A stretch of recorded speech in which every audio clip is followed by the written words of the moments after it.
Yeah, buddy. Mm-hmm.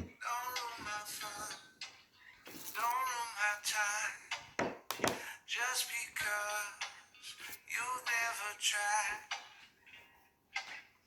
Summer chill got me feeling like $1 million bill right now.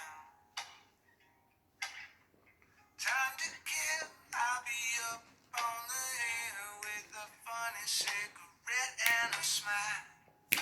This is my walk-up shit.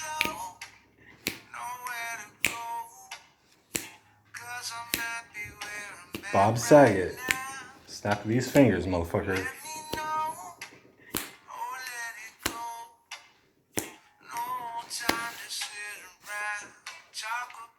Keep listening, bro. Mm-hmm.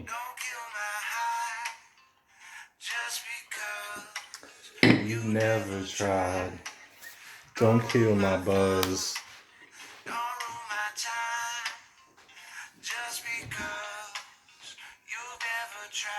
Dun dun dun dun dun dun dun dun dun. What's up, everybody? This is a little special I like to call Too Cold for Sunday. Y'all motherfuckers know what that means? Y'all know that's like the holy day. That's like the day you won't do shit. That's the last day of the week you want to listen to this shit, and that's why I put it out on this very particular day. Even if you're atheist, even if you work like Monday through Friday 9 to 5 and you're on that bullshit, you know what Sunday is. It doesn't gotta be a spiritual thing for you. It don't gotta be a religious thing for you. Sunday's that day to cut the motherfucking grass. Sunday is that day to barbecue outside. Now, I know y'all motherfuckers know what I'm talking about. But yeah, thank you for tuning back in to this special broadcast that I like to do. I appreciate my fans. I appreciate what you do for me. I appreciate this growing audience. Y'all are keeping my dream alive. Because my ass is 36 motherfucking years old. And I don't got no dreams. And this is the only one. So thank you. Now, there's some people out there.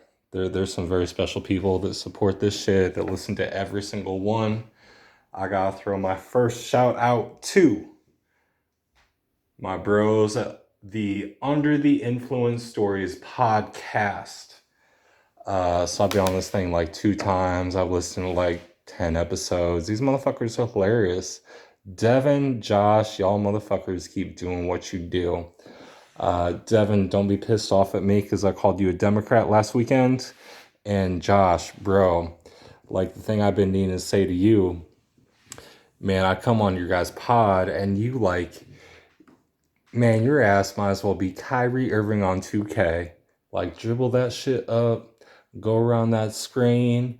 I'll be motherfucking Sean Kemp, the Rain Man, and you get me. You double tap Y, and I hold up on my stick and the right trigger to go up for that alley-oop, but I kind of fuck up. And instead of like holding up on right trigger, I hold like backwards and down and not right trigger, but like the right bumper button. And I can't even fucking finish the alley-oop when you're wide open to Kyrie Irving. And I'm Sean Kemp, Jesus. But Josh, I appreciate what you do for me, man. This is all just practice. So, you know, I've still been practicing a little bit. I would school you, Kyrie on Kyrie. I'd take you off the dribble and score on you 9 times out of 10. Beat you on a game of 21, like 19 to 21, but I would beat your ass on like a game winning 3-pointer contested shit. No joke. So I was like, shout out my other motherfucking homeboy. My homeboy Zach Dreher, you were there for me this morning. I was kind of fucked up. You sent me a message on Facebook 3 weeks late. But you still got back with me, and I was cool to talk to you for like, 10, 15 minutes, man. Those smoke break talks are cool. You're on that mountain time, living in Missoula. I want to have you on talk about Missoula, because I've been out there.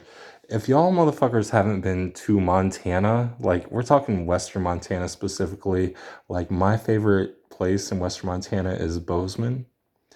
But my boy lives in Missoula, which is halfway to Spokane. where you can go into head shops. Like, it's like a retail outlet, and there's like a fucking head shop with fucking rec marijuana out there for like $3 a gram in a pre-roll. But that's neither here nor there. So yeah, those are my shout outs. What's up, bro? What's up? See this? This is a fucking wall. So hey, I need to talk about this past week. Like, there's been some things going on in my life that I'm not all that happy to talk about, I guess is the way you put it.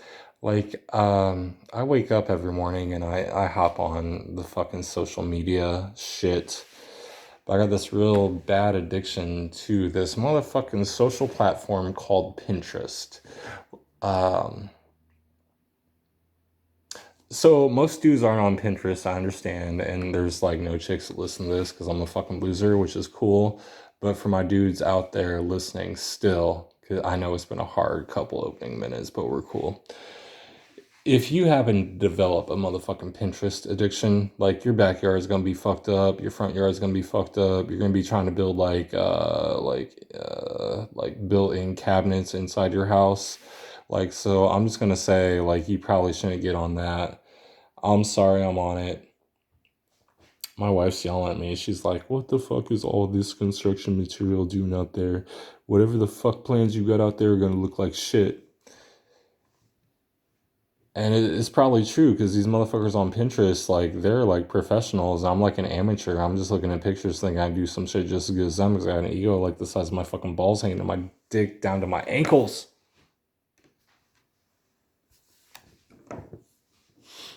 So yeah, I should probably get off that.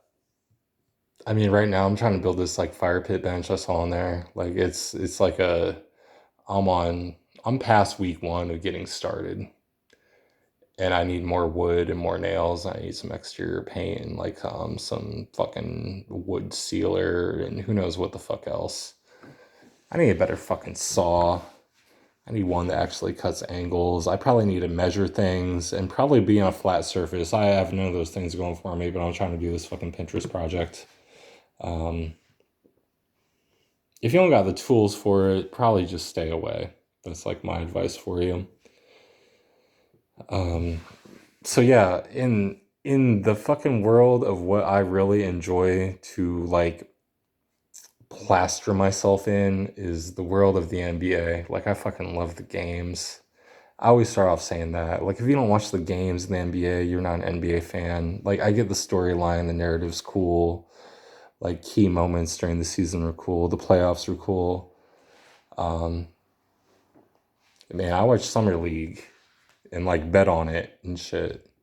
And like, I really, I'm really into it. I watch, I don't know, 200, 300 games a year.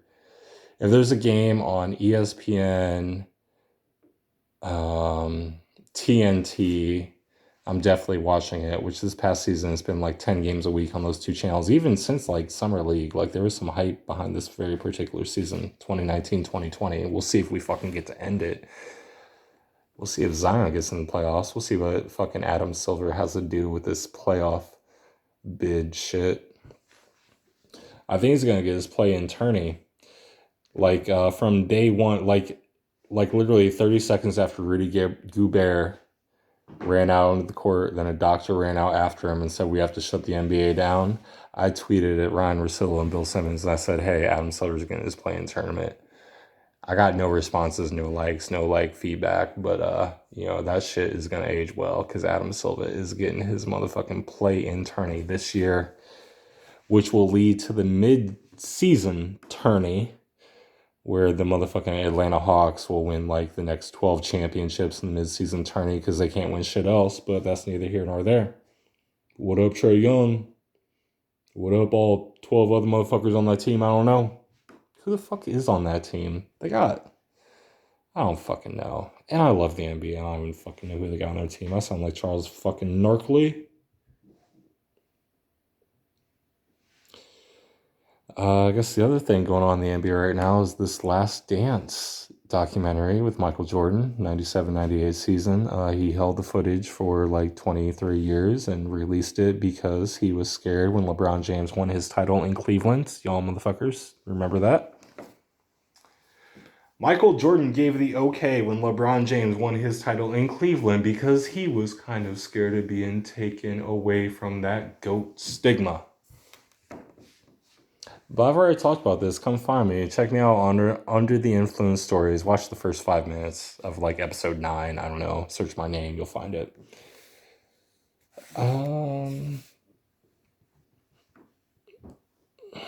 So we're gonna do this right here. Like, I've been fired from so many jobs. Like, so many. Like 80%. And I got myself fired from pretty much every one of them. I definitely went out of my way to get myself fired, and there wasn't even a good reason for it. Maybe there was like 1 or 2 jobs out of like the 12 I've been fired from where like I honestly just wasn't performing well. The job was over my fucking 5'9.5" white ass. I don't know. Wrong time in life for the wrong job. It wasn't even a good job. Like, probably the ones I actually got fired for that I deserve to get fired for.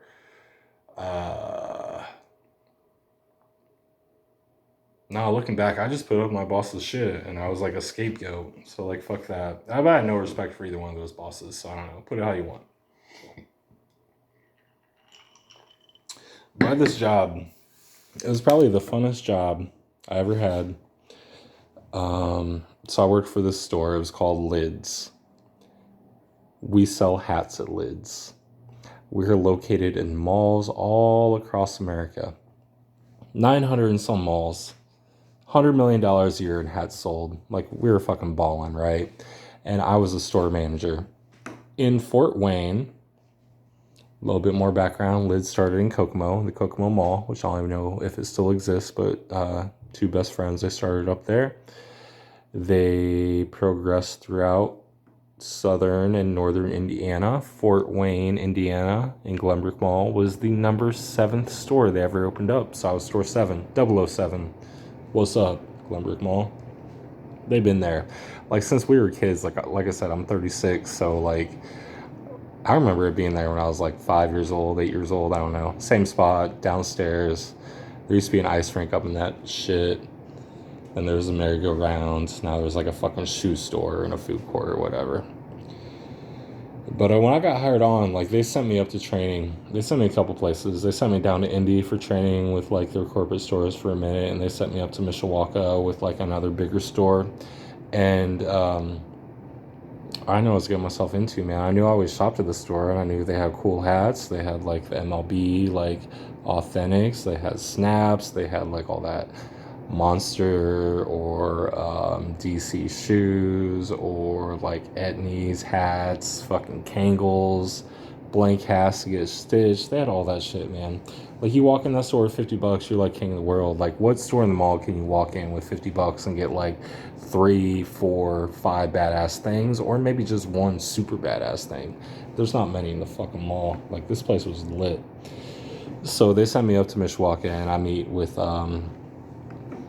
this other store manager up there. His name's Cody Nickerson. Cody, what's up? I see you on Facebook. We're still friends and shit.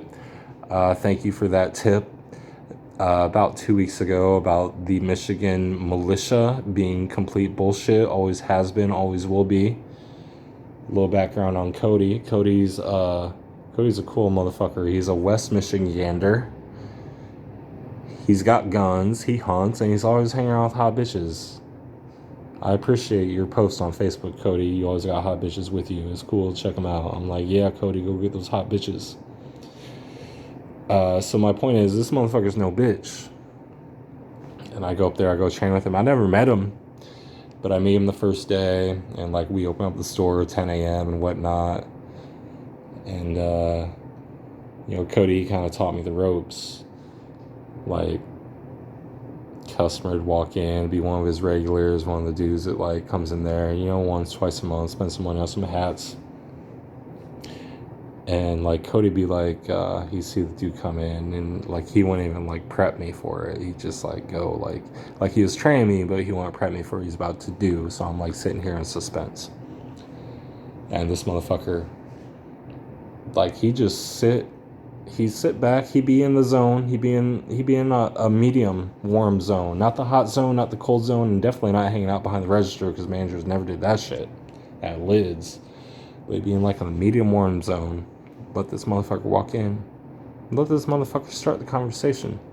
Like his boy be like, "Hey man, what's happening?" Cody be like, "Hey, good to see you. What's up?" This customer be like, "Man, I'm cool. I'm gonna check out the store real quick." Cody be like, "All right, just let me know if you need anything. I'll get you sizes." So like that's kind of how I got trained. But like Cody, you did it right, motherfucker. You were like balling on sales, but like our personalities are a little bit different. I'm a little bit more high energy, a little bit more like pushy sales on this shit. So like I received that training from Cody. I went back to my store and I had like basically the same type of motherfucking customers come in, like the regulars, ones who always came in there and spent some money. But our conversations were a little bit different. It kind of started like this. Like I see that customer walking in, like I know him. I know his motherfucking name. I know he's got a Liz card with us. And I know he's a fashion motherfucker. Like he just went and bought some shoes and he's about to come buy a hat that matches his shoes. Motherfucker walks in the store. I say, "What's up, bro? I see you're back, man. You cool? Like, what are you doing today? Like, you alright?" He'd be like, "Yeah, man, I'm cool. Like, what you up to?" I'd say, "Man, I was trying to sell you some hats. Like, I know you probably got some shoes in that bag, right? Like, where'd you go? Like, House of Hoops? Like, what's up? Let me see what you got. Show him." So this dude, he's like, "All right, what's up? What's up?" So he busts out his bag. He's got like 3 pairs of shoes. He's just spent like $450 out at House of Hoops upstairs. He's coming down here, come and match his shit up. I'm like, "Oh, dude, you got those indigo red Jordan colors? Like, all right, I got this hat for you. It's a snap. I got it in like just the Bulls color because that's like legit gonna go right with your shit. Are you cool with it?" Yeah, I rock with it. So let's go grab another, man. What else you got? So you kind of get where I'm going. Like I would just be like a little bit more upfront, a little bit more like, let me sell you some shit. Want to be more like to help you out. Anyway, that shit worked out for me. Man, I wish I still had that gig. I'll have to tell you all about that gig at another time because the way that shit ended, that shit was fucking hilarious.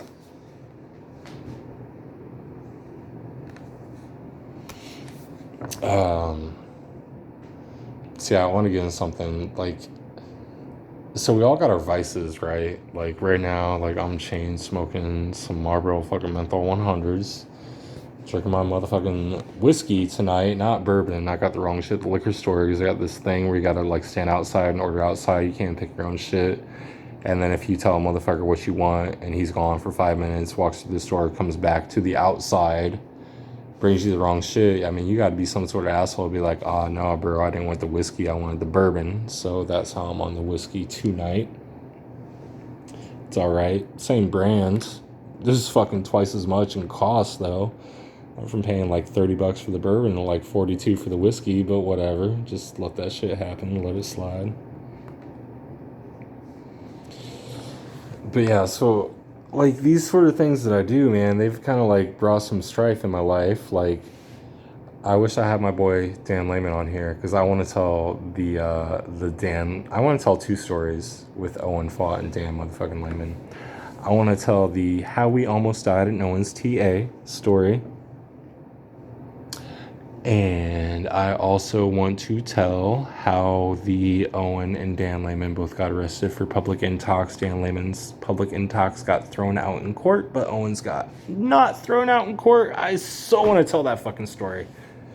But Dan, I need you. But for my listeners, like one thing you need to know is, so we were both in jail and it was just the 2 of us in a jail cell.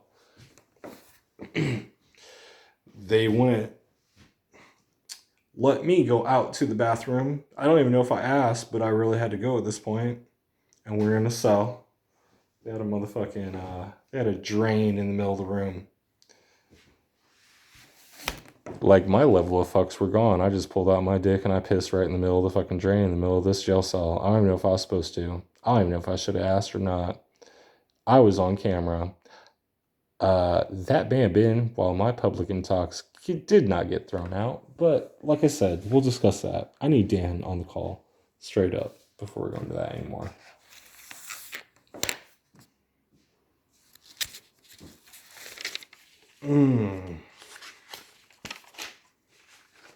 Where do we go from here? Obviously, I am not prepared. I wish I was. I don't have any random rants right now. Like, I thought I would. Actually, oh man, I do have one. Let me take a sip of this.